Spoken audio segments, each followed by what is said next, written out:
Hello everyone, welcome to our YouTube channel keep it simple. आज यानी कि 17 दिसंबर का हमारा स्टॉक इन न्यूज है इंडिया बुल्स हाउसिंग फाइनेंस। कल यानी कि 16 दिसंबर को इनके प्रमोटर्स ने कंपनी में एक बड़ा हिस्सा लगभग 12% के आसपास बेचा है। और इसके बाद इनके फाउंडर समीर गहलोत ने बोला है कि वो कंपनी से 31 मार्च 2022 तक रिजाइन कर देंगे। तो हम इस टॉपिक को इस वीडियो में डिटेल में डिस्कस करेंगे और ये भी बात करेंगे कि क्या करंट प्राइस पे हमें इंडिया बुल्स हाउसिंग फाइनेंस का शेयर लेना चाहिए या नहीं। और आगे बढ़ने से पहले अगर आपने अभी तक चैनल को सब्सक्राइब नहीं किया तो प्लीज सब्सक्राइब करके हमें मोटिवेट कीजिए। तो सबसे पहले अगर हम बात करें कि भाई इंडिया बुल्स हाउसिंग फाइनेंस करती क्या है, तो ये भारत की third largest housing finance company है। इसको बहुत सारी क्रेडिट रेटिंग एजेंसीज जैसे कि क्रिसिल, इकरा और केयर ने डबल ए की रेटिंग दी है। और ब्रिक वर्क रेटिंग्स ने इनको डबल ए प्लस की रेटिंग दी है। और अगर इनके बैलेंस शीट साइज की बात की जाए तो 30 जून 2021 को इनका बैलेंस शीट साइज था 87,000 करोड़ रुपीस, जिसमें से लगभग 64,000 करोड़ की इनकी लोन बुक है। और अगर इनके ओवरऑल कस्टमर्स की बात की जाए तो ये अब तक 10 लाख कस्टमर को सर्व कर चुके हैं और 2,86,000 करोड़ के आसपास के लोन डिसबर्स कर चुके हैं। इनकी जो प्रेजेंस है ऑल ओवर इंडिया में है। इसके अलावा ये ई होम लोन्स देते हैं अपने ऑनलाइन प्लेटफॉर्म के थ्रू। और इनकी 130 ब्रांचेस हैं जो लगभग 92 यानी कि 92 टाउन्स और सिटीज में फैली हुई हैं भारत में। और इसके अलावा भारत से बाहर इनके दुबई और लंदन में रिप्रेजेंटेटिव ऑफिसेज हैं जो कि एनआरआईज और पीआईओज को अपनी सर्विसेज देते हैं। तो अब अगर क्विकली बात की जाए कि भारत की टॉप हाउसिंग फाइनेंस कंपनीज कौन सी हैं, तो 2021 में रेवेन्यू वाइज अगर देखा जाए तो सबसे बड़ी housing finance company undoubtedly HDFC limited है। दूसरे नंबर पे एलआईसी हाउसिंग फाइनेंस लिमिटेड आती है। तीसरे नंबर पे आती है हमारी Indiabulls housing finance limited. इसके बाद डीएचएफएल, पीएनबी हाउसिंग फाइनेंस, हुडको, Griha finance, Canfin homes, Repco home और आवास फाइनेंशियल अपनी टॉप 10 में जगह बनाती हैं 2021 में रेवेन्यू के हिसाब से। तो अब अगर बात की जाए कंपनी में लेटेस्ट डेवलपमेंट की, तो समीर गहलोत जो कि इंडिया बुल्स हाउसिंग फाइनेंस के प्रमोटर हैं, उन्होंने कल यानी कि 16 दिसंबर को कंपनी में अपना 12% के आसपास का हिस्सा बेच दिया है। और अब जो उनकी शेयर होल्डिंग है वो 10% से कम हो गई है। तो यानी कि आने वाले टाइम में कंपनी को प्रोफेशनली मैनेज किया जाएगा। और समीर गहलोत साहब इसमें 21.69% हिस्सा होल्ड करते थे इस सेल से पहले, जिसमें से कि पर्सनल कैपेसिटी में उनका 0.11% स्टेक था और प्रमोटर कंपनीज के द्वारा बाकी का हिस्सा होल्ड करते थे, जैसे कि इनूस इंफ्रास्ट्रक्चर के द्वारा 7.7% और Sameer Gehlot India bulls housing trust के द्वारा 13.89% वो होल्ड करते थे। और इस सेल के बाद उन्होंने बोला है कि अब उनका और उनकी प्रमोटर कंपनीज का इसमें 9.8% का हिस्सा रह जाएगा। और वो बोल रहे हैं कि वो इस हिस्से को या इन शेयर्स को लगातार होल्ड करेंगे और कंपनी की जो भी फ्यूचर ग्रोथ स्टोरी है उसमें पार्टिसिपेट करेंगे। और इस सेल के कुछ घंटों के बाद समीर गहलोत ने अनाउंस किया है कि वो कंपनी के बोर्ड से रिजाइन भी कर देंगे 31 मार्च 2022 तक। और हालांकि वो चीफ एग्जीक्यूटिव ऑफिसर रहेंगे धानी सर्विसेज लिमिटेड की, जिसको कि इंडिया बुल्स हाउसिंग से कार्व आउट कर दिया गया था। और ये कंपनी ऑफर करती है डिजिटल हेल्थ केयर और ट्रांजैक्शनल फाइनेंशियल ऑफरिंग्स। और अब अगर बात की जाए ओवरऑल इस डील की, तो समीर गहलोत के पास लगभग 21.7% हिस्सा था कंपनी में।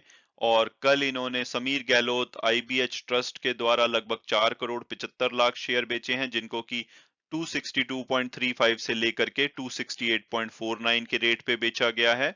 और इनकी जो दूसरी प्रमोटर कंपनी है इनूस इंफ्रास्ट्रक्चर, उन्होंने लगभग 70,28,000 शेयर बेचे हैं 262 रुपए 35 पैसे के रेट पे। आप यहाँ पे कंप्लीट बाइंग और सेलिंग की डिटेल देख सकते हैं इनकी डिफरेंट कंपनीज ने जो जो शेयर बेचे हैं और जिस जिस प्राइस पे बेचे हैं। और ये सभी बायर्स हैं जिन्होंने की शेयर्स खरीदे हैं।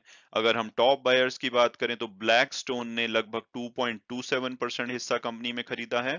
और आबू धाबी इन्वेस्टमेंट अथॉरिटी यानी कि एडीआईए ने 1.25% कंपनी में हिस्सा खरीदा है। और ओवरऑल जो इससे समीर गहलोत को पैसा मिलेगा वो 14 बिलियन रुपीस होगा, जो कि लगभग यूएस डॉलर में 184 मिलियन डॉलर आता है। और ये कल के जो भी इनका मार्केट शेयर प्राइस था उसके हिसाब से ये डेटा है।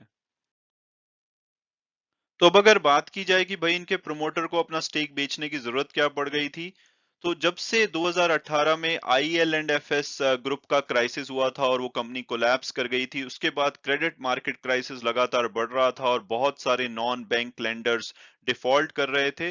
तो इस वजह से जो इन्वेस्टर स्क्रूटनी है वो लगातार कंपनी पे बढ़ रही थी और इनका अगर आप शेयर भी देखेंगे, एक बार के लिए 1440 रुपए के आसपास था जनवरी 2018 में और वहां से लगभग 80% गिर चुका था। तो लगातार इनके ऊपर इन्वेस्टर का प्रेशर आ रहा था।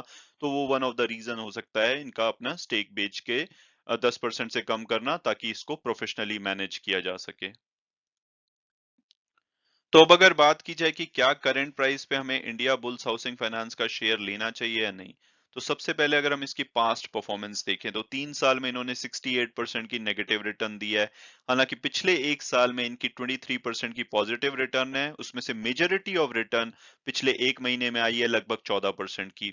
और कल इनका शेयर लगभग 4% के आसपास गिरा है। इनिशियली जब मार्केट खुली तो इनका शेयर 7% तक ऊपर गया, फिर जब ये सभी शेयर्स बेचे गए तो इनका शेयर फाइनली 4% के आसपास नीचे गिरकर बंद हुआ। और अगर ब्रोकरेज हाउस रिपोर्ट्स की बात करें तो कुछ दिन पहले इस डील से कोटक सिक्योरिटीज ने इनका टारगेट 265 दिया था, आईआईएफएल ने 260। और अगर हम टिकर डेव के प्रेडिक्टिव एनालिसिस को देखें तो वो इसका एवरेज प्राइस 197 बताते हैं, हायर साइड पे 222 और लोअर साइड पे 172। तो जो कल की क्लोजिंग हुई है 254, उसके हिसाब से इनका हाईएस्ट जो टारगेट प्राइस है उससे भी ज्यादा पे इनका शेयर ट्रेड हो रहा है, यानी कि ओवर वैल्यूड है। और अगर हम इनके फंडामेंटल और पीयर्स एनालिसिस को देखें तो ये एक स्मॉल कैप कंपनी है, लगभग 11,745 करोड़ के आसपास का मार्केट कैपिटलाइजेशन है।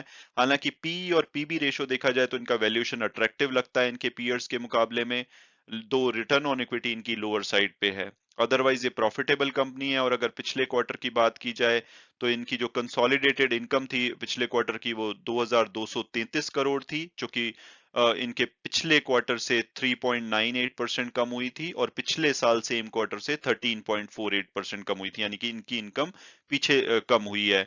और जो इनका अगर प्रॉफिट की बात की जाए तो पिछले क्वार्टर में इनका प्रॉफिट 286.34 करोड़ था।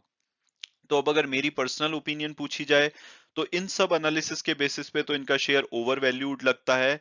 लेकिन ये जो कल इनकी प्रोमोटर्स होल्डिंग बेची गई है और नए प्रोमोटर्स अब प्रोफेशनली मैनेज करेंगे, तो उससे इनकी री रेटिंग हो गई है। तो अगर आपको विश्वास है कि जो नए प्रोमोटर्स हैं या जो भी नई मैनेजमेंट टीम आएगी वो इसको प्रोफेशनली मैनेज करेगी, तो आप इसमें इन्वेस्ट कर सकते हैं। क्योंकि अब इसको पुराने हिस्ट्री के बेसिस पे जज करना बहुत ही मुश्किल है, क्योंकि कुछ एनालिस्ट ऐसा मानते हैं कि ये यहाँ से 400 या 600 रुपए तक भी जा सकता है।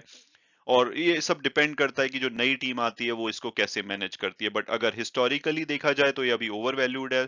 तो मेरी पर्सनल ओपिनियन में अगर आप थोड़ा रिस्क लेना चाहते हैं तो आप इसमें इन्वेस्ट कर सकते हैं करंट रेट पे भी, और अगर कोई करेक्शन आए तब भी।